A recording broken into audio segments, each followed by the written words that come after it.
Hello, community. Welcome to the channel. Of course, we're beginning off this channel with a really tough match for Barcelona, which was against Sevilla. It ended 1-1 draw, and I technically thought that this was going to happen because Sevilla is a very tough opposition. Lot of confidence having a win against Atletico Madrid.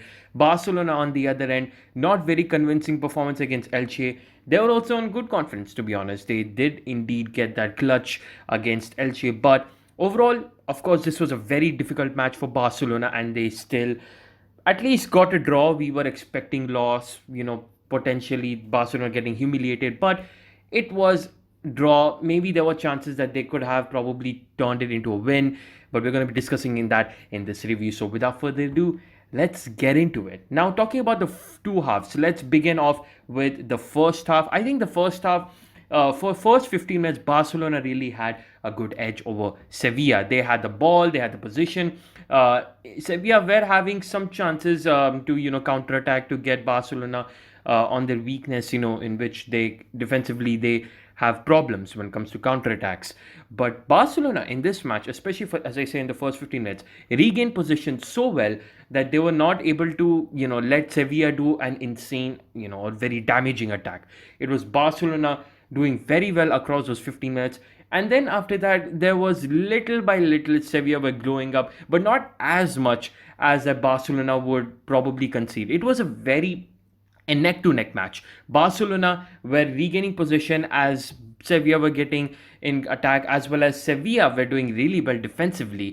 I was actually quite surprised that it was not Jules Koundé and Diego Carlos together, but Jules Koundé is actually playing as a right back, which again tactically was a really good call from Lopetegui. I almost messed up his name, but yeah, Lopetegui, because having Abde against Koundé was definitely a good shout from him because Fernando was also really decent. Like when he was playing with that role with Diego Carlos, it linked up well. They kept the middle very well shut, and as well as Jules Koundé handled Abde really well in that first half. So there were overall chances coming on from Barcelona. There were chances coming from Sevilla, of course.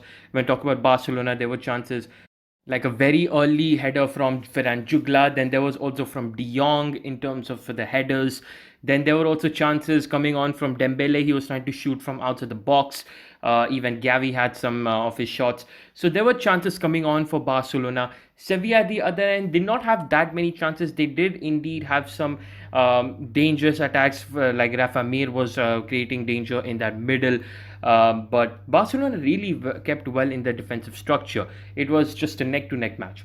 But of course, the first from a corner, it wasn't from the open play. So, of course, set pieces, we have been struggling. But I have to give special credit to Papu Gomez for this because he completely finessed the whole team. They literally, like, when the corner was about to be taken, Papu Gomez was like reading up as if, he was just like checking his outfit, his legs and stuff. But as Rakitic took the ball, they already knew that they both were going to link up, but nobody expected actually Papu Gomez to actually do that run because he was so behind.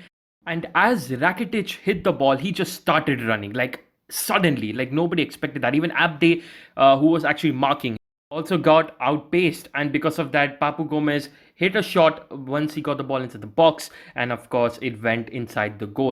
People may give some shouts, give some blame to Ter Stegen, but to be honest, that was really technical, and that was just experience at its finest coming from Papu Gomez. He really uses experience so well over there, finessed the team, got the goal in. But of course, really huge. Of course, the goals coming before halftime does such amazing impact for the team. And of course, it was from Usman Dembele coming from the right side, gave a good cross.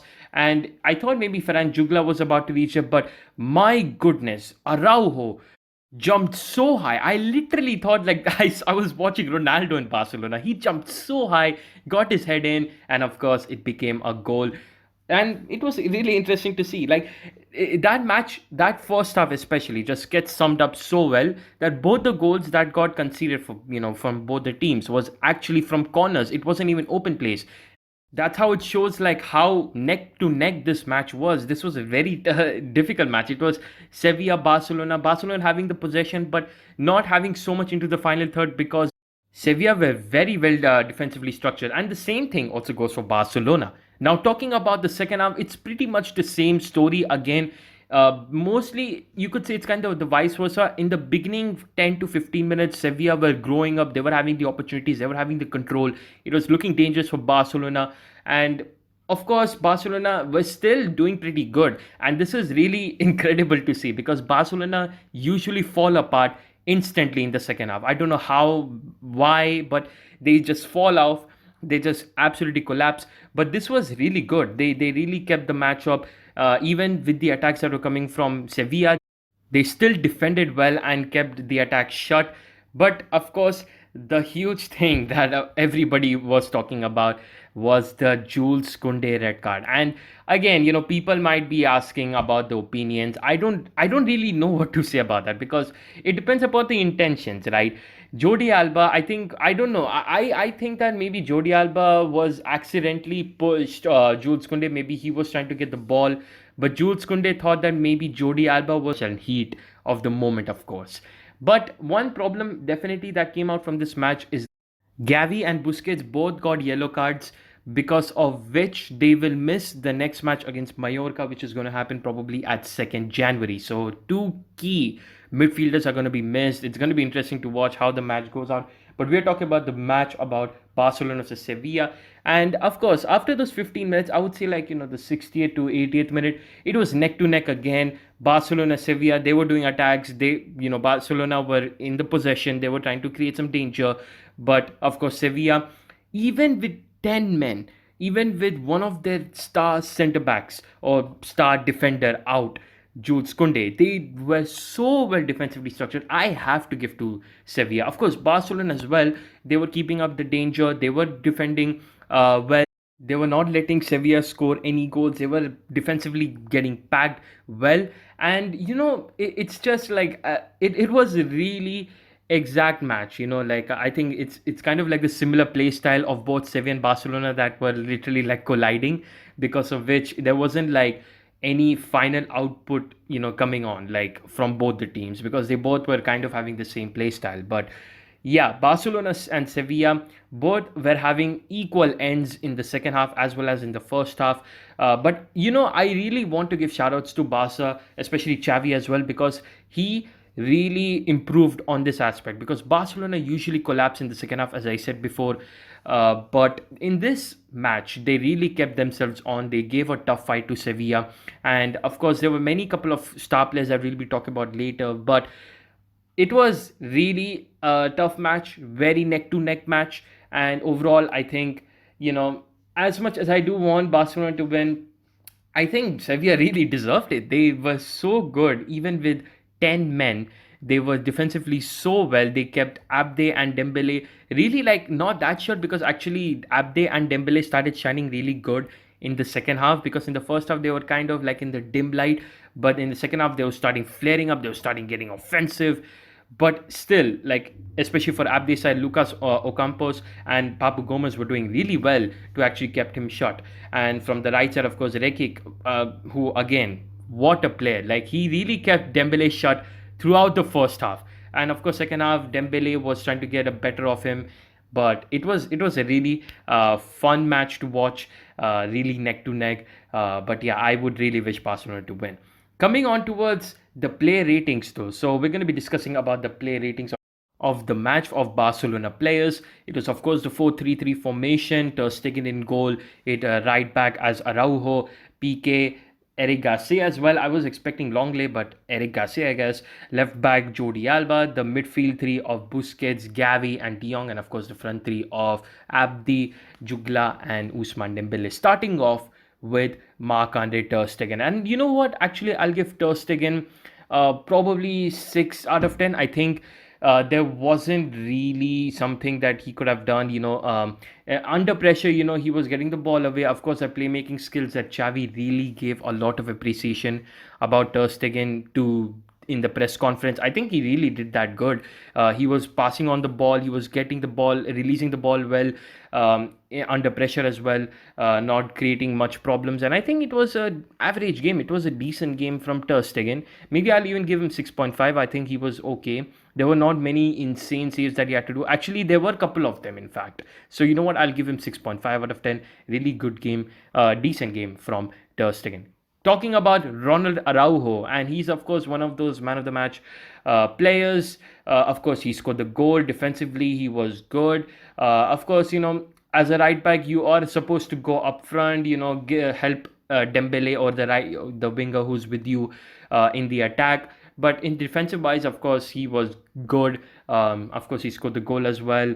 Interceptions as well, clearances. So I think Araujo, I'll probably give him a 7 out of 10. So good stuff, Ronald Araujo. Talking about Gerard Piqué, and Piqué, you know what? Even though he did not score, I would still give 7 out of 10 to Piqué as well, because he did some good tackles. He got some good ball recoveries. His ball distribution under pressure, when he was getting pressure, of course, he's experienced. He won't have that panic, but he really passed well. I think defensive wise, he did really well. So I think he deserves a 7 out of 10, and maybe I might be giving it too high, but I really think that he did well, and he has been doing well. I don't know why people doubt him, because he definitely is one of those star center backs with Ronald Araujo, in my opinion. So yeah, I'm gonna give him 7 out of 10. Talking about Eric Garcia,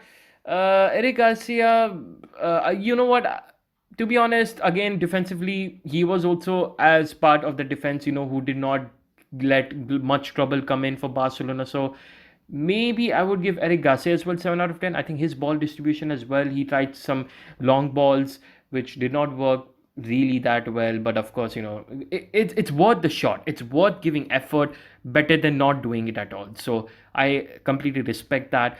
So yeah, probably I'll give him 7 out of 10. He did a decent job, as just same like as PK. Not any much problems coming from the defense. So yeah, 7 out of 10.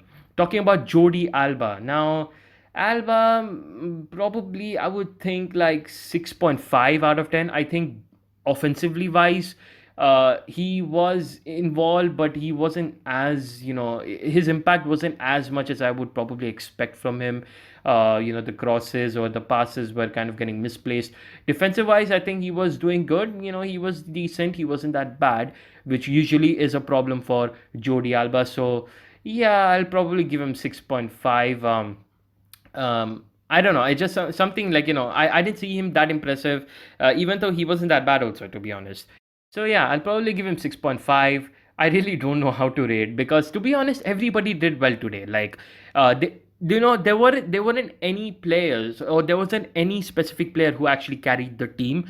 It was the whole team that worked very well, functionally organized very well, coordinating so well, because of which they of course got this draw. So to be honest, the whole team did very well. So it's really difficult to individually rate them, but there are some players who definitely did a bit better compared to others, but overall the whole team did well. So yeah, talking about the midfield though, let's begin with Sergio Busquets. I think he had a good game today, in terms of ball recoveries, tackles. Of course, one problem that was there for PK, I can only probably say, is his lack of pace, which again was being exposed. There were many couple of times in the middle, especially if you remember in the second half when Rafa Mir completely outpaced Sergio Busquets. It was, thank God, that PK was actually there. They were counter-attacking. PK, thank God, was there near Rafa Mir, because of which the ball got deviated, and it turned out to be a corner, or else it could have maybe gone into as a goal. It was very dangerous. But yeah, Busquets' lack of pace, sometimes he was having trouble in the middle. But I think in terms of offensive wise, in terms of passing, vision, he was doing good and he had some really good footwork as well. He was doing some good skills. So yeah, I think Busquets had a good game. Only problem, of course, as I said, was the lack of pace. But overall, I think I'm going to give him as well as probably 7.5 out of 10. I think offensively he did really well. Just to give him 7 out of 10, because of that lack of pace, kind of feels really harsh for me. But yeah, overall, really good game for Sergio Busquets, 7.5 out of 10. Talking about Frankie Diong, a very good game from Diong as well. Improvement has been shown when the thing that I really love about Diong is the way how he takes the ball forward, and that is what we need in Barcelona. We need that player. We need that Diong back who takes the ball all the way from the defense, going through players, with his dribbling skills. We definitely saw that in today's match, and take away all the way towards the opposition box, and that is what De Jong did well. And also he was involved in inside the box as well. Especially that early header in the first half, and of course offensively he was doing his best. So yeah, De Jong also had a good game. The midfield as well throughout were amazing. So yeah, I'll probably give De Jong 7 out of 10. Good improvement from De Jong. So yeah, good stuff. Let's talk about Pablo Gavi. Gavi, of course, I'm gonna give him 8 out of 10. Pablo Gavi, another good performance, another really good performance. First half he was a bit silent. He had a bit of impact, but he was trying his best, trying to make some passes through the lines. Of course, his defensive work rate, his offensive work rate, we all know how amazing he is, just lunging into physical battles, trying to get the ball away from the opposition. It's just absolutely brilliant. And second half as well, he just clearly did that. He was going through the defense, he was dribbling, he was trying his best to take, basically do the role as well, like what De Jong was doing, take the ball from the our half to the opposition half, which is very important. Of course, lunging that important role all on De Jong, of course, seems a bit difficult because De Jong can't always do that. So it's really good. Gavi also took up that place. So really good stuff from Gavi as well. Really good performance. And yeah, we maybe did not see the insane amount of creativity that we saw against Elche, but of course, he still he did his good job. In his part, in his individual performance, he did really well. Also one of the man of the match contenders with. Oh yeah, I forgot to say even Busquets is actually one of them. So Busquets, Araujo, Gavi, the man of the match contenders, 8 out of 10. Let's talk about the front three. Let's start off with Ferran Jugla. And Jugla, probably I'll give him 6. Yeah, actually, I'll give him 6 out of 10. I think Jugla probably did not have a really impactful game. He was actually in not impactful. Impactful is kind of the wrong word because he was actually being involved. He was acting as a number 9, of course, coming back, getting the ball, trying to pass to the wingers or the midfielders to keep the possession alive, trying to make those runs. He was getting chances, but he wasn't able to finish it. Now, of course, he's young. He still needs time. He can improve. And I hopefully wish he does because he's a good player. I do see good stuff, in terms of his ability, his skills as a number 9, and he can be really good, at least better than Memphis for sure. So yeah, it wasn't his game, of course. He couldn't score. He had some chances, but he still did decent in being as a number 9. So I'm gonna give him 6 out of 10. Decent stuff from Ferran Jugla. Talking about Usman Dembele, I'm gonna give Dembele 7 out of 10.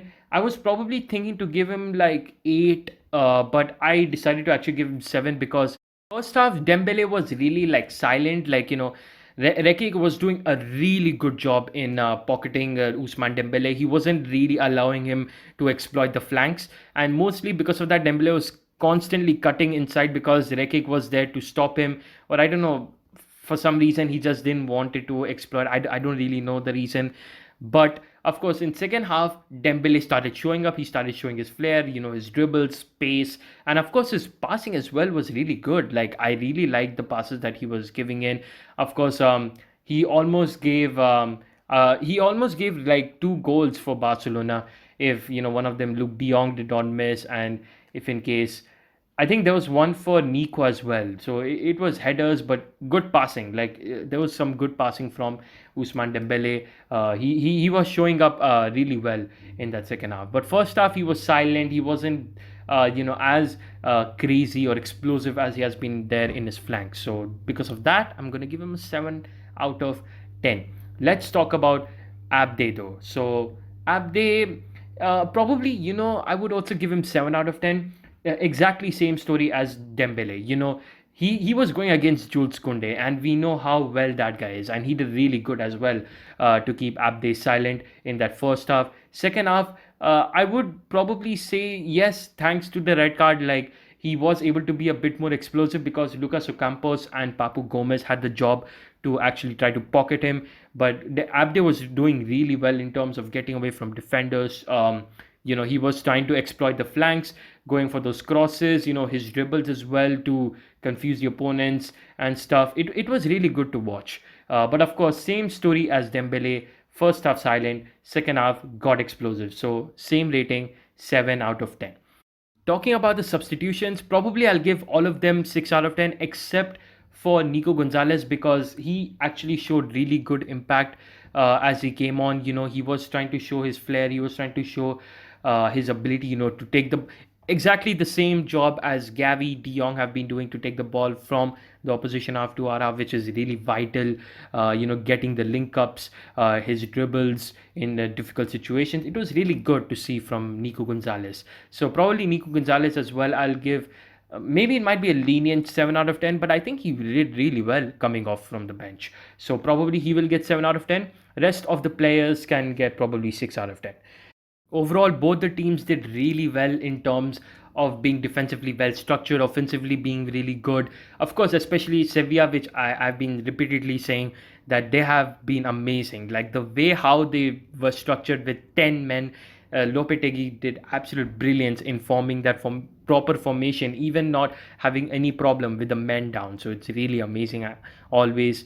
But yeah, Barcelona as well did really good, defensively they were structured well. But to be honest, with Jude Koundé out, I thought maybe Barcelona should have done a bit more in terms of explosive. Indeed, they were trying to exploit, but it was just a final third. Output wasn't coming.